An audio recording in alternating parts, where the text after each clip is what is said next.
दोस्तों आज सुबह जैसे ही आप उठे होंगे आपको बहुत ही तगड़ा थंडर स्टॉर्म देखने को मिला होगा। जो भी लोग दिल्ली एनसीआर में रहते हैं, पंजाब में रहते हैं, हरियाणा में रहते हैं, उत्तराखंड में रहते हैं, या कश्मीर में रहते हैं, या फिर हिमाचल में रहते हैं, मतलब जो भी नॉर्थ इंडिया है वहाँ पर ये सारा नज़ारा देखने को मिला है। हालांकि लद्दाख के रीजन के अंदर स्नोफॉल हुआ है, इसी की वजह से दरअसल वेस्टर्न डिस्टर्बेंस की वजह से जो कि मेडिटेरियन सी से आता है, और जो नॉर्थ इंडिया का रीजन है वहाँ पर इतनी ज़्यादा आपको बारिश, आंधी, तूफान देखने को मिल गया। और दिल्ली की ही बताऊँ क्योंकि मैं दिल्ली में रहता हूँ, तो यहाँ पर 70 से 100 किलोमीटर प्रति घंटा की रफ्तार से आंधी चली थी, और इसी के साथ साथ काफ़ी ज़्यादा बारिश हुई है जो कि कुछ घंटों तक चली थी। लेकिन यहाँ पर उससे काफ़ी ज़्यादा पेड़ गिरे हैं और काफ़ी ज़्यादा मतलब नुकसान हुआ है, कारों का हुआ है, लोगों की जान का भी हुआ है क्योंकि पेड़ वेड़ गिरे हैं जिससे कि ये सारी चीज़ें हुई हैं। लेकिन यहाँ पर बेंगलुरु के अंदर भी जो बारिश हो रही है वो इसकी वजह से नहीं हो रही है, जो वेस्टर्न डिस्टर्बेंस बताई जा रही है वो हो रही है प्री मानसून शावर की वजह से। हालांकि यहाँ पर अगर आप देखो दिल्ली एनसीआर, पंजाब, हरियाणा, चंडीगढ़,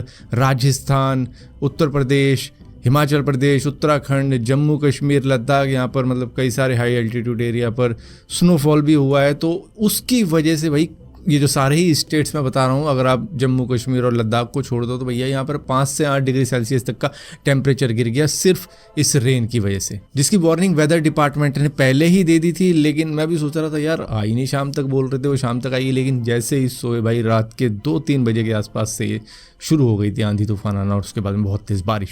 दोस्तों यूएस के वाइस प्रेसिडेंट जेडी वेंस ने कहा है कि भैया वो यूक्रेन और रशिया की इस वॉर के लिए अब सारी दुनिया में इधर उधर फ्लाई अराउंड नहीं करने वाला है। उन्हें कोई शौक नहीं है मीडिएटर बनने का, तो अब जो भी चीज़ें करनी है वो यूक्रेन और रशिया को ही मिलकर करनी होगी, हम मीडिएटर नहीं बनने वाले। मतलब कि ट्रंप ने काफ़ी ज़्यादा कोशिश करी होगी और उसके बाद में पुतिन नहीं माने, उन्होंने थोड़ी बहुत कॉल पे उनको वेट भी करवाया। तो ये सारी चीज़ें हैं जिसकी वजह से अब दोनों को मानना नहीं है। हालांकि यूक्रेन तो मानना हुआ है लेकिन रशिया को नहीं मानना है, तो भैया फिर यहाँ पर साफ साफ कह दिया हमारे बस की नहीं, अब आपस में ही सुलट लो। लेकिन यहाँ पर जेडी वेंस ने एक बात कही है कि इंडिया के साथ में हमारी एक अच्छी ट्रेड डील होने वाली है जिसकी बातचीत चल रही है, और इन्होंने इंडिया की तारीफ करते हुए कहा है कि भैया ये लोग गुड नेगोशिएटर हैं, मतलब सब कुछ सही जा रहा है अभी इंडिया के साथ में, और ये शायद पहली ट्रेड डील होने वाली है। इसके बाद में जापान और कोरिया से भी बातचीत करेंगे इस नेगोशिएशन के अंदर जो कि टैरिफ को लेकर हो रहा है। हालांकि यहाँ पर चाइना की बिल्कुल भी बात नहीं हुई क्योंकि चाइना ने यहाँ पर काफ़ी ज़्यादा रिटेलिएशन किया, जिसकी वजह से अब उनको एक साइड पर कर रखा है, बाकियों को ज़्यादा प्रायोरिटी दी जा रही है, जिसमें इंडिया है पहले, उसके बाद जापान, कोरिया, मतलब जहाँ से भी इनको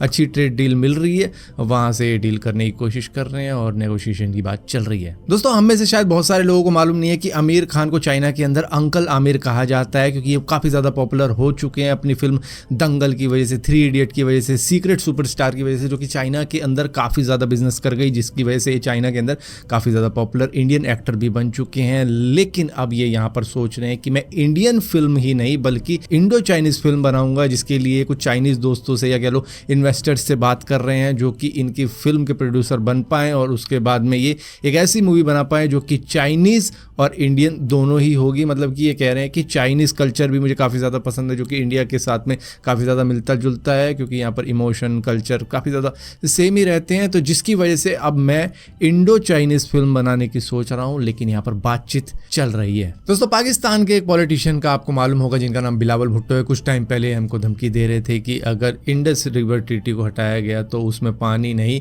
बल्कि खून बहेगा, तो इस तरीके की बात कर रहे थे। और अभी ये खुद एक्सेप्ट कर रहे हैं स्काई न्यूज़ के ऊपर, जहाँ पर रिपोर्टर ने इनसे सवाल पूछा कि भाई इन्होंने अपनी हिस्ट्री के बारे में बताया होगा कि भाई हमारी पाकिस्तान की हिस्ट्री रही है कुछ ऐसा, या पास्ट रहा है हमारा ऐसा कि जिसमें हमने सपोर्ट किया है कई सारे ऐसे एक्सट्रीमिस्ट ग्रुप को, हमने मुजाहिदीन को सपोर्ट किया है। तो इस तरीके की बातें इन्होंने कही, और यही सेम बात पाकिस्तान के डिफेंस मिनिस्टर ख्वाजा आसिफ ने भी करी थी। उन्होंने कन्फेस किया था कि हाँ पाकिस्तान का लिंक था टेरर ग्रुप्स के साथ में, लेकिन हाँ ये कवर अप भी कर देते हैं। तो इन्होंने कहा लेकिन अब पाकिस्तान एक पीसफुल कंट्री बन चुकी है, हाँ अगर हमें प्रोवोक किया जाएगा तो हम रिस्पॉन्ड करते हैं, तो हम ऐसी कंट्री बन चुके हैं। लेकिन इन्होंने एक्सेप्ट किया कि पाकिस्तान ने टेररिस्ट को सपोर्ट किया है। But when you say Pakistan has a past, it was the policy, maybe not of the civilian government, but certainly of the spy agency, the ISI, the military establishment, to fund and back these organizations. So can you then see why India continues to point the finger of blame on Pakistan? And it's been known for decades that Pakistan has had these policies. It is true that it is an unfortunate part of our history. We're not alone in this history. when, for example, in the first Afghan war, the Pakistani state and the Pakistani dictatorship at the time funded and supported and, in every way possible the Mujahideen to take on the communists.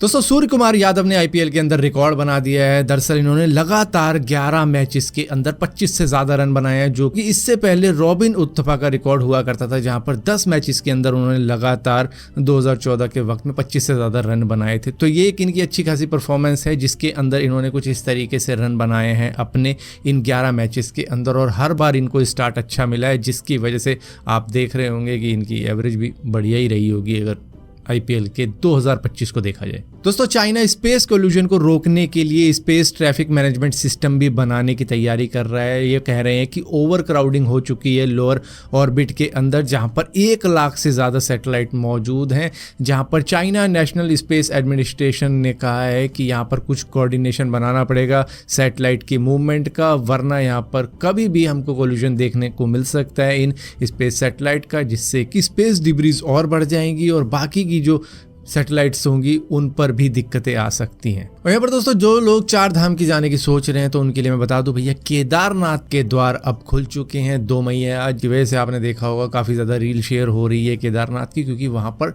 Temple के gate open हो चुके हैं। तो अगर आपको लगता है कि इस साल आपको बुलावा आया है तो आप जा सकते हो केदारनाथ दर्शन के लिए। दोस्तों हम लोग ये सोच रहे थे कि बांग्लादेशी इंडिया के अंदर इलीगली एंटर कर रहे हैं, लेकिन पाकिस्तान भी इंडिया के अंदर काफ़ी टाइम से रह रहे हैं। जहाँ पर एक इंटरव्यू आया है ANI का, जहाँ पर पता लगा कि एक पाकिस्तानी 2008 से इंडिया के अंदर रह रहा है, जिसके पास में सारी डॉक्यूमेंट्स है इंडिया की, वो वोट भी करता है यहाँ पर, उसके पास में आधार कार्ड भी है, उसके बाद में राशन कार्ड भी है। मेरे को नहीं पता रिएक्ट कैसे करना है, क्या है क्या नहीं।